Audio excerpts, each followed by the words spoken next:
Estamos atravesando quizás la semana más rara del año, esa entre Navidad y fin de año. Ese limbo entre que muchos ya entran mentalmente en modo vacaciones, aunque la mayoría de las licencias empiecen recién el lunes que viene. Una semana en la que muchos tienen que apurarse a terminar todo antes de que termine diciembre, en las que tienen que quedar todo pronto para poder irse para afuera tranquilos, a la vez que hay que terminar de organizar justamente esa ida para afuera. Después vienen las vacaciones, donde hay que descansar, pero también aprovechar para hacer lo que uno no tiene tiempo de hacer en el año. Leer una pila de libros, resolver pendientes, tomar sol, ver amigos, ver familia. Además de que hay que ocuparse más de los niños, de las tareas domésticas. Hasta el punto que ustedes saben cuántas veces uno siente que se tiene que tomar vacaciones de las vacaciones. Claro que no es algo solo propio de esta época del año. La aceleración de la vida se ve a diario.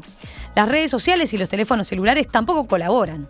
Se puede estar en la playa, pero con la vista en una pantalla, porque uno se desacostumbra a estar sin hacer nada. Y cuando está sin hacer nada, agarra el celular. Y todo esto puede tener un impacto en nosotros como seres humanos, en nuestra capacidad para concentrarnos, en una ansiedad elevada, hasta en problemas de memoria. La atención se ve muy afectada, claramente.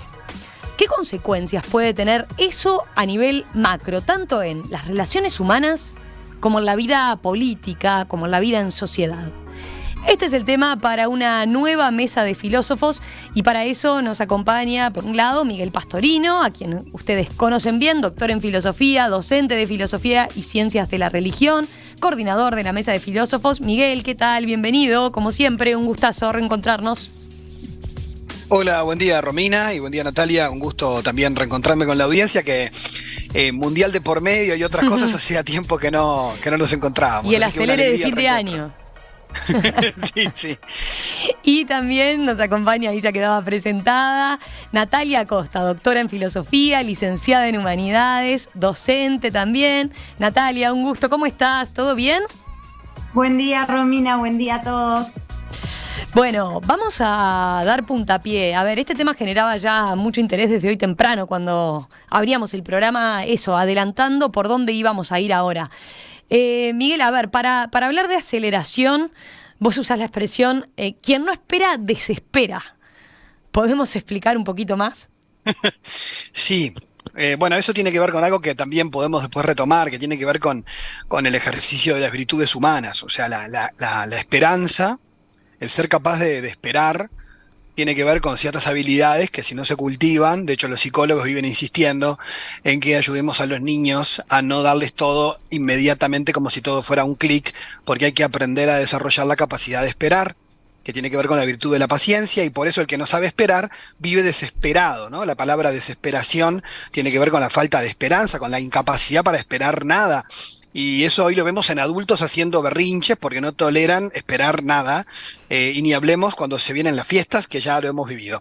Pero yo quería aprovechar también para hacer una mención, y tal vez puede servirnos como encuadre también, aunque podemos volver sobre eso.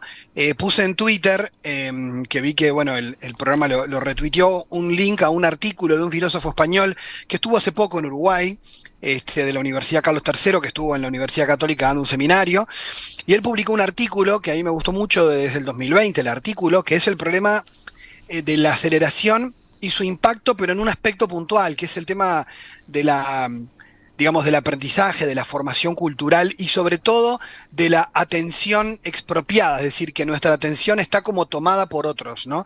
Y entonces él habla con cierta preocupación en el artículo, que recomiendo su lectura porque es bastante llevadero, no es muy técnico, y además retoma a filósofos contemporáneos como Hartmut Rosa, Byung-Chul Han y otros que comentan este problema.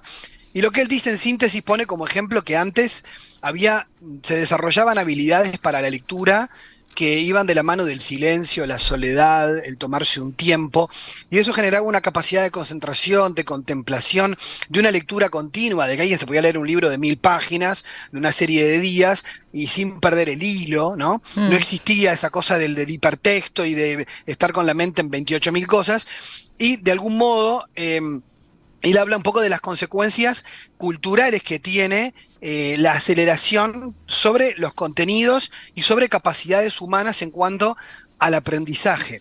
Y después toca también el tema político como otro aspecto que también recomiendo su lectura, justamente porque si algo necesitan las democracias es estabilidad, y la estabilidad requiere de procesos largos y de tiempo. Y si todo tiene que resolverse ayer y todo tiene que ser inmediato, vivimos en una locura permanente y eso desestabiliza justamente aquello que requiere otros tiempos y otra estabilidad. Bueno, estos son como, me parece, dos grandes como bloques que recomiendo su lectura y creo que nos pueden abrir también a la discusión, porque a veces yo creo que el otro día escuchaba, no me acuerdo a quién, no, era un político, pero no me acuerdo quién era, que decía como, bueno, tal, pero esto es lo que se viene y uno no puede quedar afuera, Ujú. y se confunde la adaptación al mundo tecnológico con dejar que nos pase el tsunami sin cuestionar, sin decidir nosotros cómo queremos vivirlo. Es como que un determinismo de que, bueno, hay que vivir así. Y la pregunta ¿es así, no? ¿Tenemos que aceptarlo así todo? Bueno, creo que esto genera como Ahí grandes te cuestionamientos. adelantaste a un tema que Sí. yo iba a terminar planteando, porque en definitiva hay mucho de eso, ¿no? También todo es malo en la aceleración. Y ahí me cortaste un poco, porque vos lo que decís es, bueno, pero reflexionemos sobre eso, ¿no? Está bien, podremos zafar más o menos, pero por lo menos pensemos en el tsunami Y, en que estamos. y te lo dice alguien acelerado, ¿no? O sea que. Y otra, me incluyo. Es Natalia. que estamos todos acelerados, estamos todos acelerados. A veces me pasa en unas últimas lecturas que estuve haciendo que hay muchos libros mucho estudio que se concentra en los efectos de y Miguel dijo una palabra importante, tsunami, ¿no? De este data tsunami, como le dicen los autores. Y hay mucha bibliografía sobre el efecto sobre los niños, los adolescentes, pero en realidad todos somos adolescentes en esta cuestión de la aceleración digital. Todos estamos muy acelerados. Forma parte del diagnóstico de época también la tendencia al burnout, ¿no? Y todo eso surge del data tsunami, de un caudal de información que simplemente no somos capaces de procesar. Y nos llega todo el tiempo y nosotros lo permitimos, ¿no? Hay cosas como el doom scrolling, que también estoy segura que muchos de nosotros lo hacemos, que es ese scrollear sin control en Instagram, esperando la novedad. Entonces, hay varias, pienso yo, varios trastornos que se asocian a esto. Y uno es claramente el trastorno de ansiedad generalizada, que más o menos lo experimentamos todo, como decían los dos, Ujú. y otro es el trastorno de déficit de atención. Eso está más que claro. Y me parece interesante también, ya yendo para lo político, una observación que hace Harari, que es un filósofo muy polémico, pero que tiene re buenos diagnósticos de época. Y Harari dice, los gigantes de Internet, las grandes corporaciones, compiten por nuestros datos, obviamente, pero compiten también por nuestra atención, por nuestro tiempo. Y entonces lo vamos perdiendo porque se adueñan de nuestro tiempo, nosotros lo entregamos de cierta manera, ¿no? Mm. Entonces me parece que la cuestión de la atención, de ser capaz de sostener ciertos momentos libres de estímulo, ¿no? Momentos donde el tiempo se dilate, que sean posibles cosas como la contemplación, la introspección. Eso, bueno, lo estamos perdiendo. Es un riesgo, ¿no? Pienso en lo que se llama la cultura del multitarea, ¿no? El multitasking. ¿Cuántas veces creemos que estamos en realidad haciendo mucha cosa y que tenemos que tener esa capacidad y en realidad capaz que no estamos haciendo nada y no podemos terminar ninguna de las dos cosas? Porque en realidad... Capaz que no estamos, sí, capaz que no estamos haciendo ninguna, y ahí hay una de las grandes paradojas de la época contemporánea, que es estar y no estar. ¿No? ¿No? Total. Estamos en un montón de cosas, pero no estamos en ninguna. Estamos en un encuentro interpersonal, una reunión de trabajo, un intercambio con amigos, pero no estamos. Estamos, pero no estamos. Estamos lejos. Es una presencia remota. Es una gran paradoja. Sí, y ahí también genera algunos autoengaños, ¿no? Hay estudios ya evidentes, digamos, a nivel de neurociencias que muestran que el cerebro no hace dos cosas a la vez. O sea, en realidad vos lo que haces es saltar en milésimas de segundo de una cosa a la otra, ¿no? Y entonces cuando vos crees que estás haciendo dos cosas a la vez, algunos investigadores dicen hagan la prueba de escribir un mensaje de texto mientras estás hablando. No podés. Entonces vos no, o sea, en realidad no podés, o sea, tenés que decirle pará, no te escucho y empiezo a escribir. Sí podés estar escuchando, hablando una cosa y escribiendo, pero porque estás automatizando algunas tareas. Mm. El problema es que podés dejar en automático al otro que te está hablando. O sea, vos siempre para hacer otra cosa tenés que automatizar tareas, ¿no? Como cuando manejás, por ejemplo, ¿no? Entonces, el problema es que siempre podés tener el foco profundamente en una, y si vas aumentando la cantidad va perdiendo posibilidad de enfocarse. De hecho, creo que tenemos la experiencia, cuando queremos hacer cosas, me pasa a leer un libro o escribir un artículo, te lleva el triple de tiempo si estás con el celular al lado, el triple. Y Si además a tenés el veces tenés que WhatsApp volver a web cero abierto, por ejemplo, no, a la, no quieras sí, claro. saber. Y entonces a veces un buen ejercicio de disciplina personal es decir, ahora solo esto y el celular desaparece. Es lo único modo en que a veces Difícil. uno puede lograr en poco tiempo hacer cosas que uno considera que vale la pena. Es un tema por eso de que a- uno hoy necesita como autoimponerse mucho más cosas porque, digamos, la batalla por nuestra atención, como citaba Natalia, es muy grande. ¿M? Mm. Em, y bueno, y otro aspecto que me parece importante también es no reparar en las raíces culturales que nos van llevando a todo esto, ¿no? O sea, porque tiene que ver también con valoraciones sociales. O sea, hay, digamos, un discurso que dice que cuanto más rápido, mejor, todo. Y uno dice, ¿es así? O sea, no podemos cuestionar, no podemos preguntarnos si, por ejemplo, ahora te dicen, léete no sé cuántos libros en menos tiempo, pero en realidad son resúmenes, no es el libro. Entonces, y te lo vas poniendo en audio, pero no es lo mismo que leer. Entonces, la pregunta es, ¿y para qué? ¿No? O sea, todo más rápido, pero la pregunta es hacia dónde no está. Mm. Y puede ser que hay cosas que cuanto más rápido mejor, por supuesto que sí. Yo creo que sí, pero la pregunta es, ¿todo? Y Mm. ahí es donde creo que hay un impacto, por ejemplo, sobre el tema de la educación. Un impacto que lo sentimos como docentes, ¿no? Lo Mm. experimentamos en que Eh, quiere irse todo por el camino más rápido.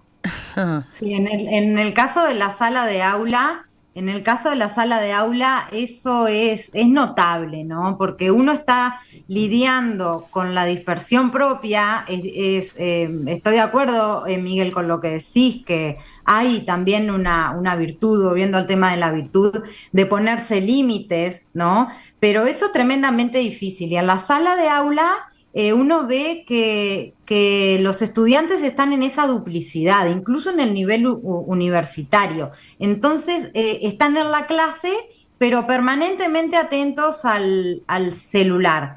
Y eso redunda en una incapacidad de repetir lo último que uno ha dicho.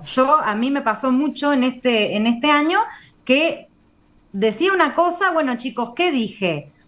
No tenían ni idea, porque estaban con el foco completamente en otra cosa. Entonces, algo interesante fue que también creo que hay que de cierta manera adecuarse.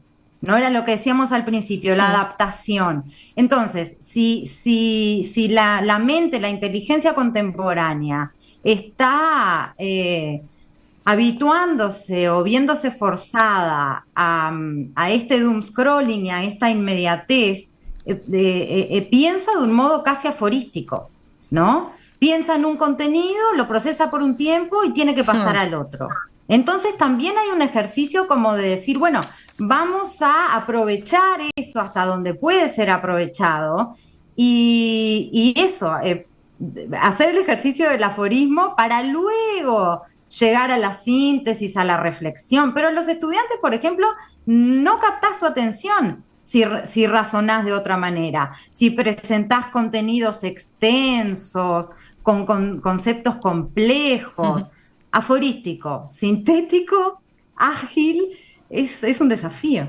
Sí, a propósito de lo que decían, ¿no? Hay incluso varias investigaciones que hablan de los cambios que se empiezan a producir en nuestro cerebro, ¿no? Por esta velocidad y este uso de las distintas cosas. A propósito del texto al que hacía referencia a Miguel, me pasé una página acá, subrayé una página. El uso de Internet habría producido nuevas conexiones sinápticas, o, por decirlo coloquialmente, un recableado del cerebro que se manifiesta en todas las nuevas habilidades ligadas al multitasking y capacita así para una lectura somera y superficial de los textos que van apareciendo en pantalla. Claro, eso lo podemos hacer bien, ahora nos acostumbramos a eso.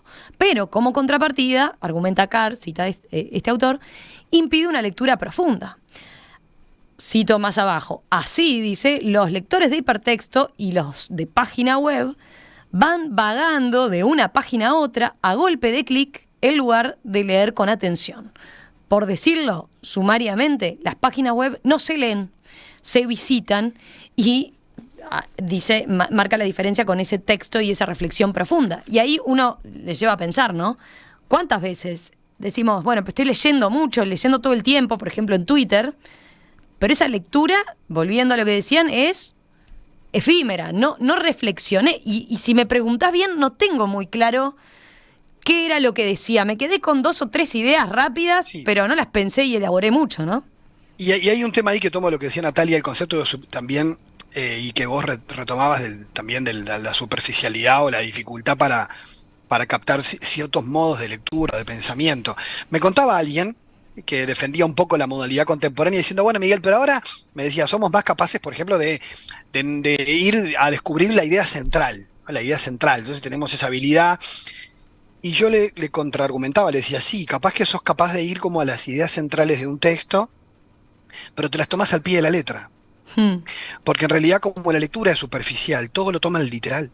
A mí me pasa en las redes, me pasa en Twitter, que a veces escribo algo y la gente es una ironía, pero no saben lo que es una ironía. Y creen que cuando yo con una ironía digo lo contrario a lo que en realidad pienso para jorobar y para divertirme con la expresión, la gente me agrede pensando que lo que dije es literal. O sea, son fundamentalistas de Twitter, o sea, toman todo al pie de la letra. Entonces, gente amiga me dice, pero ¿cómo vas a decir esto? Pero es una ironía, no pueden.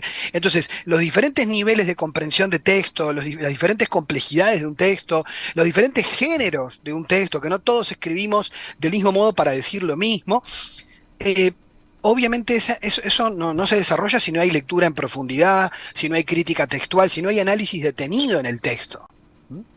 Entonces, si todo se lee como si fuera información pura y dura, sin entender los niveles del lenguaje, marchás. Entonces, hay capacidades que se pueden perder, por supuesto. Y después, una que a mí me preocupa mucho, que recomiendo la lectura, hay un autor, un antropólogo español que me gusta, que se llama Luis Duch, que tiene un libro, un ensayo filosófico sobre la aceleración, velocidad y vida cotidiana. Después les paso la foto por redes. Y el libro, una de las cosas que dice es que afecta a la dimensión temporal, la aceleración también, es decir, a nuestra relación con el pasado y con el futuro. ¿De qué manera concreta, para decirlo fácil?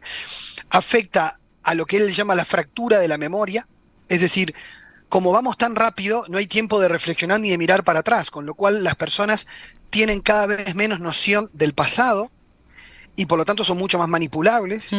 Y un autor lo comentaba con respecto a la pandemia, decía, por ejemplo, si yo tengo formación histórica, nos pasa ahora en clase que vos preguntás quién existió primero, Julio César o Robespierre, y te miran, o sea, como, ¿qué es eso? ¿No? Entonces, si no hay noción de quién estuvo primero, quién después, dónde estaba, qué pasó, no hay contexto.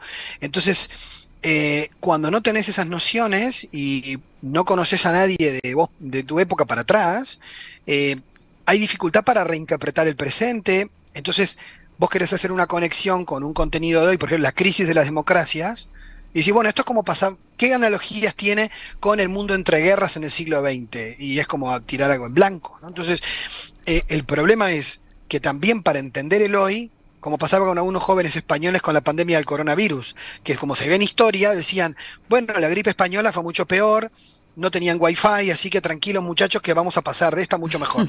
¿Por qué? Porque tenían perspectiva.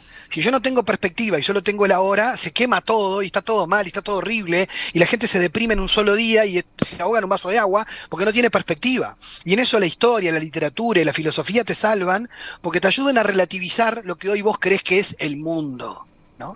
Entonces necesitas un poco de distancia crítica. Y justamente Luis Duch dice, la falta de memoria histórica genera falta de pensamiento crítico. Si vos no tenés conocimiento histórico, no podés analizar el presente más que con lo que te dan, ¿no? Y a su vez tampoco proyectás a futuro, porque vivís siempre en el estímulo del hoy. Entonces, el acelere no es un acelere hacia adelante, es un vivir al palo sin ir a ningún lado. Vivir al... Entonces, eso también genera ansiedad y depresión a la vez, ¿no? Que Byung-Chul Han es Sí. uno de los que más ha hablado sobre las enfermedades nuevas a partir de los cambios culturales. Por Sí. ejemplo, la fatiga informacional. Sí, estoy muy de acuerdo con eso que decís. Creo que hay un punto en el que difiero, A ver. ¿no? A ver. A ver si podemos conversar. Estoy de acuerdo con que el factor tiempo es una de las claves, es muy importante. Se nos está alterando fuertemente la percepción del tiempo y estamos perdiendo ciertos vínculos virtuosos, luminosos, como decís vos, con el pasado. Pero yo creo que esa relación con el tiempo está difícil y complicada en las tres dimensiones del tiempo, pasado, presente y futuro. En cuanto al pasado, es lo que vos decís. Vamos perdiendo la memoria, perdiendo distancia crítica. En cuanto al presente, creo que sí hay una fuga constante hacia el futuro. De hecho, esta idea de la tecnología como un escape de la realidad, o sea, no hay una buena relación con el presente porque estamos siempre tratando justamente de proyectarnos hacia el futuro, la idea de proyecto hoy en día, ¿no? De proyecto Sí. fundamentalmente personal. Entonces, la relación problemática es pasado, presente y futuro. A ver, Sí, Miguel, ahí se... no, es Sí. que estoy de acuerdo, porque creo que son dos perspectivas que se dan a la vez en el Ujú. mundo contemporáneo. Porque hay mucha evidencia, yo soy uno de ellos, de que a veces uno no disfruta el presente porque está colgado con lo que va a hacer después, ¿no? Y cuando vas a hacer, y cuando llegaste a hacer eso, ya estás con lo que viene después, ¿no? Y eso tiene mucho que ver con la ansiedad. O sea que eso que dice Natalia es así. También es cierto que hay autores que han hablado, yo no lo he vivido, en general tiendo más bien a estar siempre no como ansioso, pero no a bajonearme, pero en gente que de repente se deprime mucho. Había un autor que hablaba de la sociedad depresiva, citando a Hobsbawm, decía una sociedad que no tiene proyectos, que lo que tiene es la estimulación, pero que no tiene un proyecto de sentido hacia adelante. eh, También se ahoga en el presente, en ese sentido. Pero es verdad que no se disfruta del presente, en eso coincido con Natalia. O sea, no es que también hay una pérdida de capacidad del disfrute del presente, pero por otra parte, aunque vivimos al palo, también hay una especie de fa- fascinación con meditar y irse a una montaña, pero 20 minutos, ¿eh? O sea, tampoco, o sea, es Ah, como, 20 dame un minutos rato. no está mal, meditar No, 20 claro, minutos es claro. un No, Es por un acerto supuesto. montón. contemporáneo. Pero justamente el tema es cuando eso no es un hábito de vida, sino una desesperación por algo que no forma parte de la Estoy de vida, ¿no? acuerdo. Por eso quien dice que quien sabe descansar todos los días un ratito, sabe tener vacaciones, porque sabe lo que es descansar.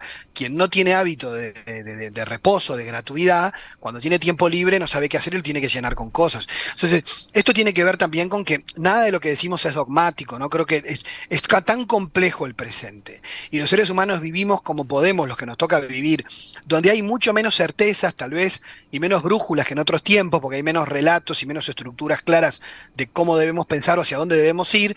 También el individuo está mucho más solo y mucho más a la intemperie de ver cómo resuelve su vida, ¿no? Y eso también es una novedad de nuestro tiempo, ¿no? Y está solo de una manera extraña, ¿no? Porque ese estar solo del individuo, ese ser autorreferencial permanentemente, hace con que se pierda una dimensión importantísima y surja un narcisismo. Narcisismo es una palabra clave también. Ah, me gustó. Bueno, Sí. hago una breve pausa, porque en este acelere, por ejemplo, tengo un montón de mensajes y me cuesta prestar atención a las dos cosas, así que necesito esa pausa para ordenar lo que dicen los oyentes. Y ahora enseguida seguimos conversando en esta mesa de filósofos sobre el impacto de la aceleración en nuestra vida actual, con Miguel Pastorino y con Natalia Costa. Hoy aquí en Perspectiva estamos en una nueva mesa de filósofos. Hoy el tema, la aceleración de la vida que lleva a la pérdida de la capacidad de atención y cómo eso puede impactar en la vida política y en los vínculos humanos. De eso estamos conversando con Natalia Costa, doctora en filosofía, investigadora, profesora en la Universidad Católica, y Miguel Pastorino, profesor en filosofía y ciencias de la religión en la Universidad Católica, doctor en filosofía también. Bueno, a ver, ¿por dónde empezar con los mensajes? Les leo algunos. Marta había escrito temprano hoy: la aceleración de estos tiempos es multicausal. Considera que es excelente la mesa. Todas estas nuevas modalidades, comportamientos y demás fortalecen las redes neuronales y van conformando el cerebro. El riesgo es que esta aceleración termine la activación de los mecanismos del estrés. Estrés que, si se cronifica, puede traer los concebidos trastornos de salud, expresando las predisposiciones genéticas y demás. Después, dice en este caso Virginia: interesante el tema. Creo que es importante separar aquellas generaciones que pudimos vivir antes de Internet y nos ayornamos de aquellos que son nativos digitales. Los primeros somos privilegiados porque adquirimos una nueva herramienta sin perder la otra. Y cuenta ella, por ejemplo: vivo en Piriápolis y la velocidad de los individuos nos permite reconocer a los turistas, dice ella. Y a propósito de si ese factor incide de alguna manera, también Héctor, nuestro colaborador y coordinador de la mesa de científicos, Héctor Musto, pregunta: ¿tenemos evidencia científica de que previo a la revolución informática esto era distinto? Yo el recuerdo que tengo es que en el liceo, cualitativamente, la incapacidad de comprender textos complejos era igual, dice. Filosofía, literatura y matemática no eran las materias preferidas, señala él, apuntando a la ciencia detrás, ¿no?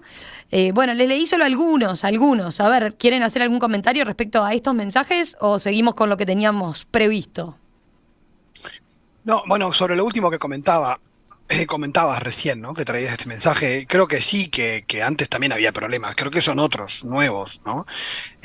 Creo que también podía haber, o sea, es evidente, creo, para todos el tema de los ritmos, o sea, la vivencia de la temporalidad, se nota la diferencia, ¿no? Incluso en los ritmos de estudio, de lectura, eso sí, que había problemas de aprendizaje, por supuesto, tiene que ver, creo, con otros fenómenos, también me pasa a mí, nos pasa a todos, temas de motivación, temas de metodologías de aprendizaje que se van mejorando, que van cambiando, pero sí creo que, o sea, lo notas de repente en los niveles de profundidad en lo que se produce de contenido cultural, por ejemplo, ¿no?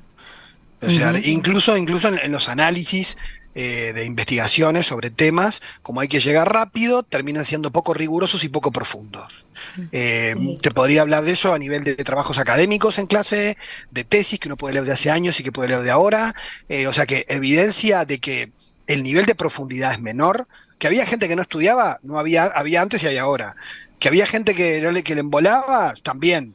Pero el nivel de desarrollo, de profundidad de análisis y de contexto y de manejo de cultura general mucho más amplio también se ha perdido. O sea, hay cosas que se han perdido, incluso una competencia, porque a los que trabajamos en educación por competencias, un problema que hay es que a veces olvidamos la competencia de la memoria, que como ha sido estigmatizada, la hemos abandonado. Y es una habilidad que hay que desarrollar y cultivarla. No hay que aprender todo de memoria, pero la memoria hay que aprender, hay que trabajarla, hay que desarrollarla, ¿no? Porque si yo no tengo nada en la cabeza, no voy a buscar todo en Google. O sea, necesito poder vincular lo que conozco a cosas que ya tengo, ¿no? Entonces, perdón, para no hablar mucho, Nati, vas a decir algo de lo que estaba diciendo, te vi. Dale. Sí, que creo que en realidad también en respuesta a este último mensaje, yo creo más bien que no son otros fenómenos, que lo que dice el oyente es muy acertado. Son los mismos fenómenos, el desinterés, el dispersarse que nosotros experimentamos en nuestra época, ¿no? Que el problema está en la intensidad de la cosa. Es como decir, la alienación y la manipulación existían en el siglo XX. Estaba la televisión, que etcétera, etcétera. Sí, pero el problema es la profundidad y la intensidad de la manipulación y la alienación contemporánea. Porque antes era la televisión, pero ahora está en la palma de la mano y está permanentemente presente. Entonces creo que es una cuestión de continuar y de que se tornan más problemáticas cosas que ya existían. Es una Sí, cuestión de intensidad. Y no, lo que dice, sí, sí, dale, no, dale. no, termina a ti. Y lo que decís, Miguel, sobre la memorización, creo que eso está muy estigmatizada en la educación, mucho, pero la memorización es que en ese sentido creo que hay que volver a los métodos tradicionales, al menos cada tanto, y poner ejercicios de memorización. Poner que trabajar con memorización como trabajaban nuestros padres, nosotros mismos, y eso es un desafío porque está demonizada Mm. la memorización. Sí, Bueno, o sea, eso, no todo como antes estudiaba historia de memoria, ¿no? O sea, claro. me parece que la No me comprensión, refiero a eso, claro. por eso, no, por las dudas que no se No, malinterpreten. no, pero O sea, ustedes sino hablan de ejercitar un poquito la memoria, de tampoco está ejercitar un mal. poquito, ¿no? O sea, yo de hecho ya no me acuerdo, antes yo me seguía todos los cumpleaños de mis amigos de memoria y los teléfonos de memoria y ahora no porque aprieto un botón porque sale el nombre. Está bueno, y de repente la cultivo menos. Está, y alguno me dirá, bueno, ¿para qué la querés? Bueno, yo qué sé, pero de repente puedo ejercitarla y me ayuda para otras cosas. Sí me parece importante un tema cultural en el que no se es crítico. Y es que, como decía Natalia, la intensidad de esto también es su multipresencia, que ha afectado más aspectos que antes de la intimidad del hogar. O sea, que tiene que ver también cómo ha afectado a los vínculos, o sea, a las relaciones interpersonales, a la infancia, nuevos trastornos, o sea, tiene que ver. Y a ver, no hay que demonizar la tecnología. O sea, la tecnología forma parte de la condición humana desde que somos seres humanos, somos seres técnicos, ¿no? Que necesitamos herramientas para modificar el mundo en el que vivimos. El tema es cuando el pensar técnico se vuelve hegemónico y perdemos otras formas de pensar que el ser humano necesita para poder comprenderse a sí mismo, porque hay respuestas que no te la va a dar la ciencia ni tener un librito de autoayuda del know-how de cómo encontrarle sentido a la vida. O sea, Mm. hay cuestiones que tienen que ver con otras capacidades que no se suplen con la tecnología y que es más, que requieren cierta vida offline para algunas cosas, por ejemplo, para tener conversaciones profundas con otro ser humano. Mm.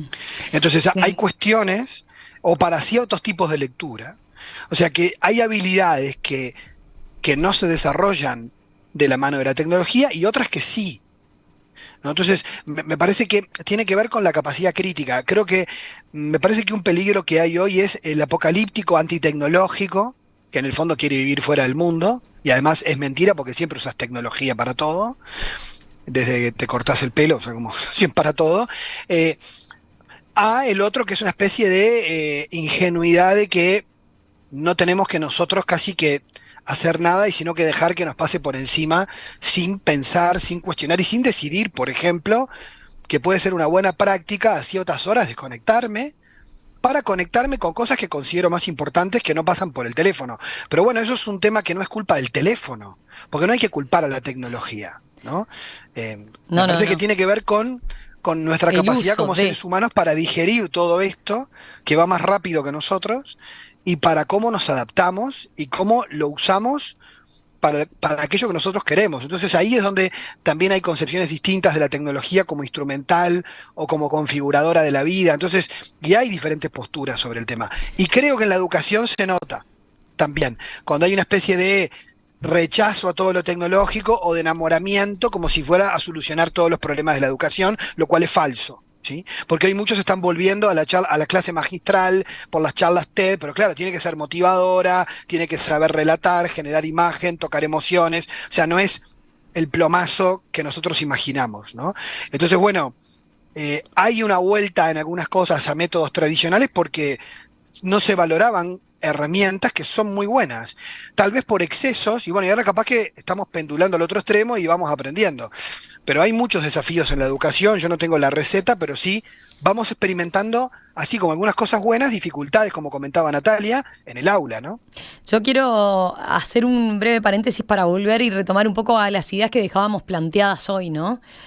Algo quedó dicho al pasar, pero sobre todo viendo qué impacto puede tener esa aceleración y esa dispersión que tenemos hoy en día en la vida política, ¿no? En cómo vivimos en sociedad. Algunos filósofos hablan de que esto está empezando a producir zombies, ¿no? En lugar de ciudadanos. Eso es algo que se plantea 2x3. A ver, si lo vemos más en términos políticos, y después pasamos a la vida humana, digamos, ¿no? Al contacto en sociedad o a los vínculos humanos, eso quise decir. ¿Qué consideraciones les merece el tener esa superficialidad, el dejarnos tirar por esa superficialidad? ¿En qué medida nos afecta en la vida política concretamente? Sí, volviendo yo creo que ahí podemos también, para ir relacionando conceptos, volver a la cuestión de que los gigantes de Internet compiten por nuestros datos, pero también por nuestra atención. Toda la dinámica que se ejecuta, que es una dinámica compleja que no nos va a dar acá, lamentablemente, para ver en profundidad, creo que termina en lo que dice Harari, de que compiten por nuestra atención. Y no solamente el sistema nos vende un producto, sino que también nos vende un político, ¿no? Entonces ahí hay un tema de manipulación que directamente se relaciona con la tecnología. Somos vulnerables a que se nos venda un político. Y también, retomando el otro concepto del narcisismo, el narcisismo lleva a un exceso de individualismo, y ese exceso de individualismo redunda en una fragmentación de la sociedad, se pierde el sentido de comunidad. Hay una cosa de ser autorreferencial que hace que tiene enormes consecuencias a nivel político y democrático. Por eso se está hablando mucho de una crisis de la democracia. Y por otro lado, otra cosa que cabría decir lo político es que es relativa a la emergencia de nuevas formas de totalitarismo, ¿no? La tecnología, y especialmente la biotecnología, permite un control, por ejemplo, como por medio del reconocimiento facial, que transforma el estado, el ambiente, adiciona un elemento, un panóptico digital, ¿no? Entonces ese control es lo mismo que estamos hablando, nos pone nerviosos porque sabemos que está ahí, pero bueno, en realidad está como difuso. Entonces, por ahí pueden verse varias puntas que se abren hacia lo político, ¿no? A ver, Miguel. Sí, yo creo que coincido con todo lo que dice Natalia. Creo que esto tiene muchas puntas y es muy complejo. Me gustaría poner un ejemplo de algo que leí por ahí, tenía que buscarlo, pero que en Brasil, para demostrar que los políticos muchas veces no leen los proyectos de ley que votan, habían metido un artículo que volvía a legalizar la esclavitud. Entonces, después les demostraron lo que habían sido capaces de hacer y se fue marcha atrás, ¿no? Pero, a ver, ¿a qué voy con esto? Hoy en día parece que la política se mueve al grito de Twitter y de lo que sale en los medios, ¿no? Entonces, en realidad, decisiones que impactan a la población y que impactan a mayorías, muchas veces no tienen, tal vez, aunque siempre hubo desprolijidades, de la humanidad siempre, no vamos a idealizar el pasado, pero sí tal vez uno podía ver que había de repente más debates con lectura previa de proyectos, con un conocimiento un poquito más riguroso, y ahora muchas veces se sale a debatir sin haber leído, por ejemplo, ¿no? Y donde el periodista lo apriete, queda regalado y decir, pero ya te pasó una vez. Entonces, es decir, no lo volvés a hacer, ¿no? Y entiendo, hay mil cosas en las que tienen que estar, pero es decir, hay como un seguir ciertos temas a partir de lo que está en los titulares y en la opinión pública, personas que tienen una gran responsabilidad sobre los demás, ¿no? Entonces, ¿qué vamos a seguir? Por ejemplo, el tema de las noticias. qué cosas son más importantes, cómo las privilegiamos. Eh, Ahora con todos los debates que hay en la actualidad en cuanto a lo público y lo privado, a lo íntimo, y bueno, qué cosas son de carácter público, qué cosas nos tienen que importar a todos porque realmente son relevantes y qué cosas pertenecen al ámbito de la vida privada. Aunque sean jerarcas, bueno, pero si eso afecta a lo político hay que saberlo. Ahora, si no afecta a lo político, tenemos que saber, bueno, y eso es igual de importante que algo que afecta económicamente o, o jurídicamente. Entonces, es como que está todo al mismo nivel.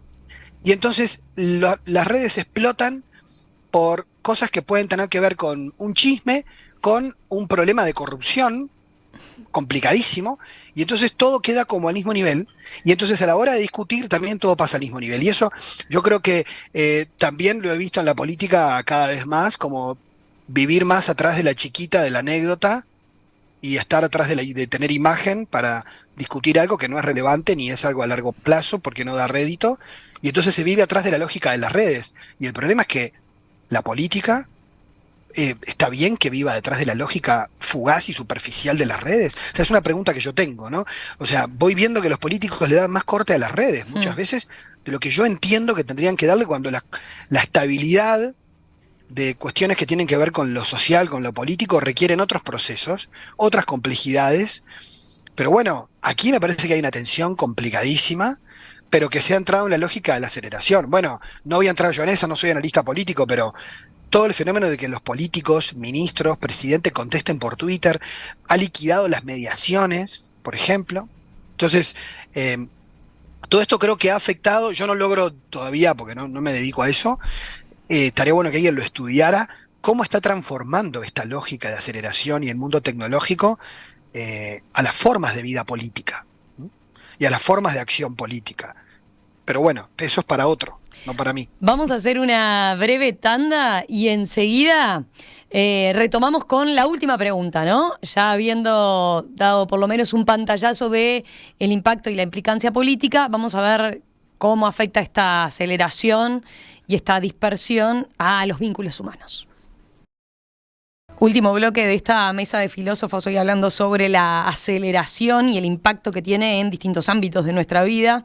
A propósito de lo que decía Miguel recién, bueno, Juan dice, la información disponible y su uso nos transforma en seres superficiales que creemos que sabemos, dice Juan, ¿no?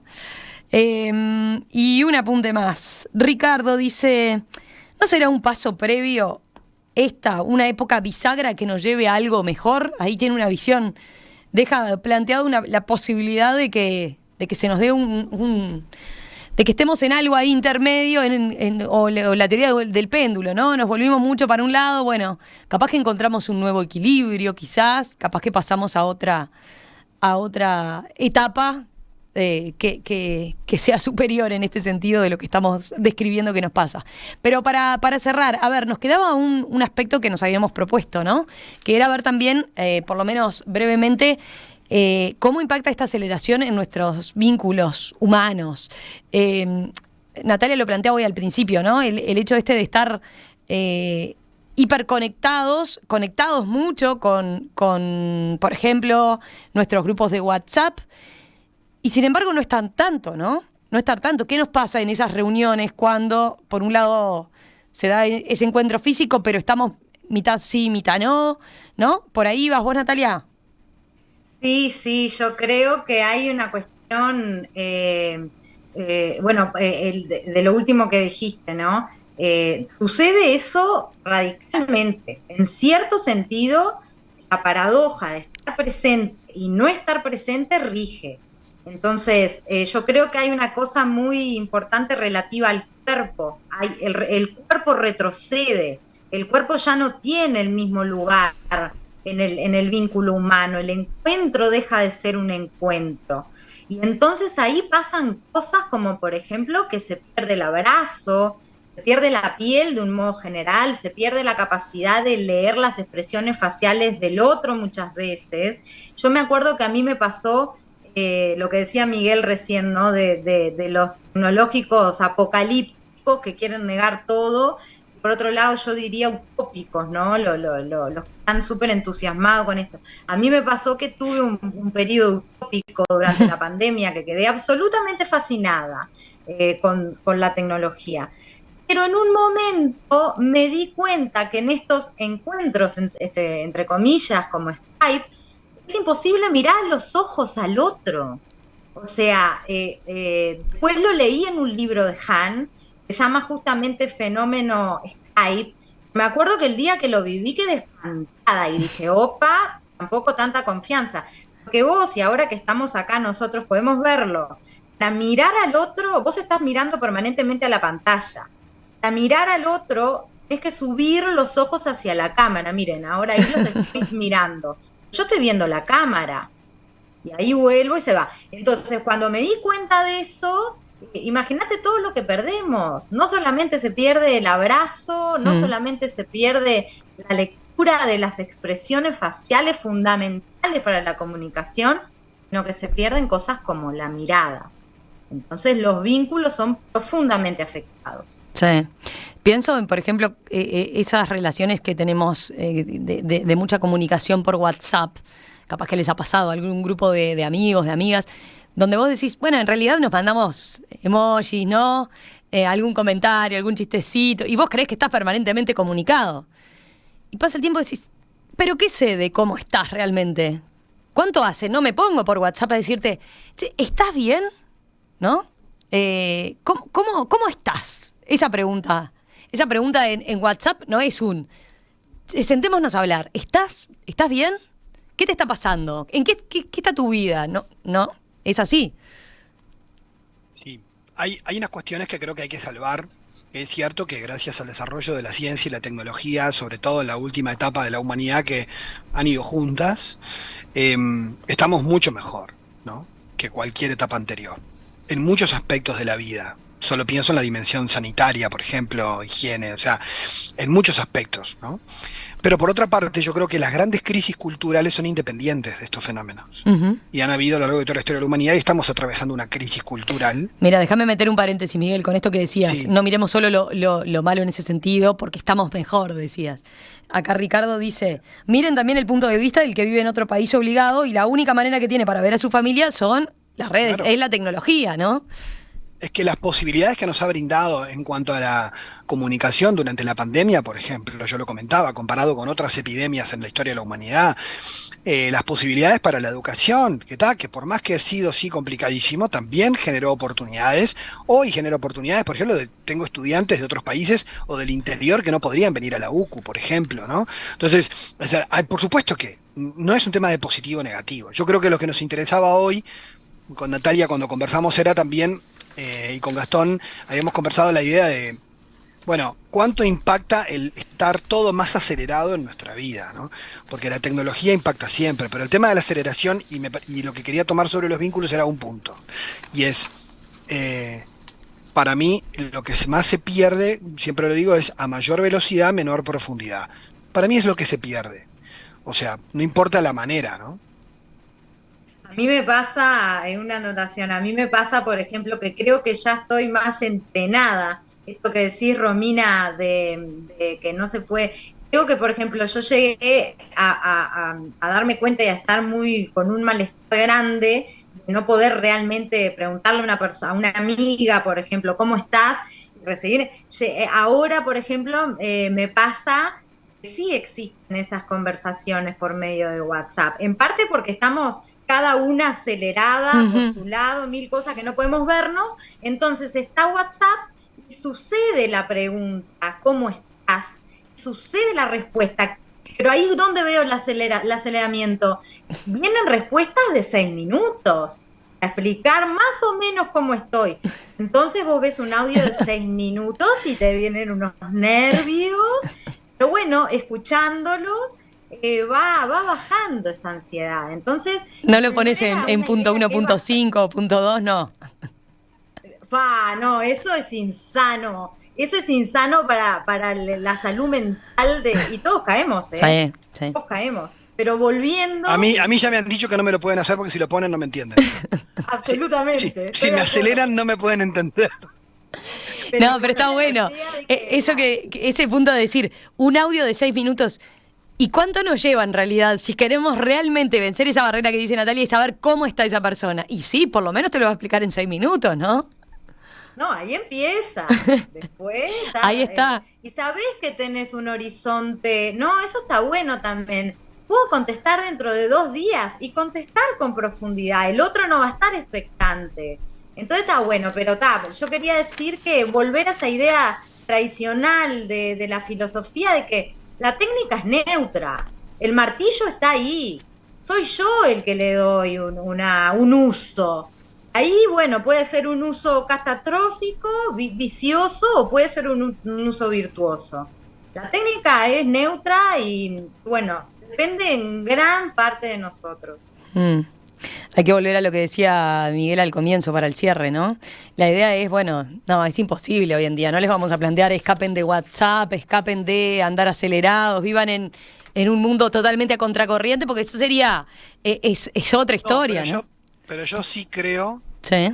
que hay que trabajar algunas virtudes para tener también, digamos, una vida interiormente más fuerte. Por ejemplo, aprender a esperar, la virtud de la paciencia, La virtud de aburrirse, incluso la capacidad del aburrimiento. sí, el elogio de la lentitud, de que hay cosas que está bueno que sean lentas. Qué lindo.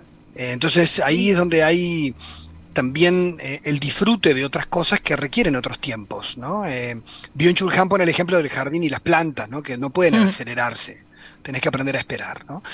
Pero de todas maneras yo creo que hay cosas que en la vida dejan mucho justamente por la lentitud con la que se hacen y la profundidad con la que se logran. No todas, no todo tiene que ir lento, pero es cierto que si uno se pone a pensar en la vida, las cosas más importantes que uno recuerda son cosas a las que le dedicó tiempo. En las que uno gastó el tiempo, que no estaba apurado, por ir a pasar a la página siguiente, ¿no? Entonces las experiencias más fuertes de la vida han sido experiencias donde no había que pasar rápido. Capaz que se nos pasaron rápido, pero no porque nosotros quisiéramos acelerarlas, sino por lo intenso que fue. Entonces, y eso a veces uno ve que puede pasar la vida con la agenda llena de cosas que pasan rápido, y decís, ¿qué hubo de importante esta semana? Y de repente lo más importante fueron los tiempos donde hubo mayor gratuidad y mayor afloje y donde de verdad pude disfrutar un poco de esto, porque hay gente que hoy se estresa porque llega tarde al cine y ya es otra actividad más. Entonces dejó de ser lúdico, dejó de ser placentero, ¿no? Entonces vamos a la playa, pero después tenemos que no sé qué y después tenemos que ir a no sé qué. Entonces, entonces en realidad no hay un disfrute, ¿no? Que de hecho ahí a veces tenemos esa nostalgia, ¿no? Del niño que vive la vida sin ¿no? En el disfrute de lo que está haciendo. Y a veces los adultos los estresamos diciéndole todo lo que hay que hacer después. Entonces, Sí, en realidad, Sí. y ellos a veces no quieren salir de ese disfrute, porque eso es lo que están viviendo ahora, ¿no? Natalia Nos Costa. queda- Sí, nos queda para seguirla.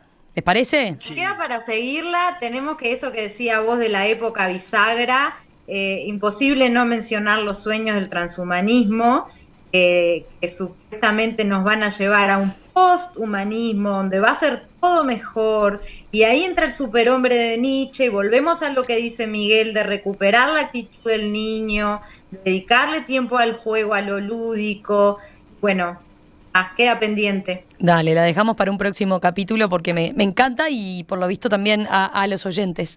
Natalia Costa, Miguel Pastorino, gracias, gracias por participar en esta mesa de filósofos. Un apunte, Miguel, a ver, y creo que Natalia también mencionó algún libro. Repasemos el título del texto que vos sugerías, ¿no? El problema de la formación en la sociedad acelerada y la expropiación de la atención, ¿no? Ese es un artículo corto, es una publicación académica de Antonio Gómez Ramos. Perfecto. Eh, ¿Qué otros sugirieron para no pasar por alto eso, que hay varios que nos piden? Bueno, Byung-Chul Han, Byung-Chul Han, del que... fundamental, completamente fundamental, puede ir por el enjambre, por ejemplo, en el enjambre. el aroma del tiempo, que es uno de los mejores ensayos que tiene, Bien. y justo sobre la temporalidad, el aroma del tiempo de Byung-Chul Han. Y después hay uno que es Luis Duch, que se llama Velocidad y vida cotidiana, que es el impacto de la velocidad en todos los aspectos de la vida, que es un antropólogo. Perfecto. Natalia, Miguel, gracias de vuelta. Un abrazo grande y feliz año. Igualmente, feliz 2023. Que pasen Pasen bien. muy Un bien. abrazo grande. Gracias. Chau, chau. Chau, chau.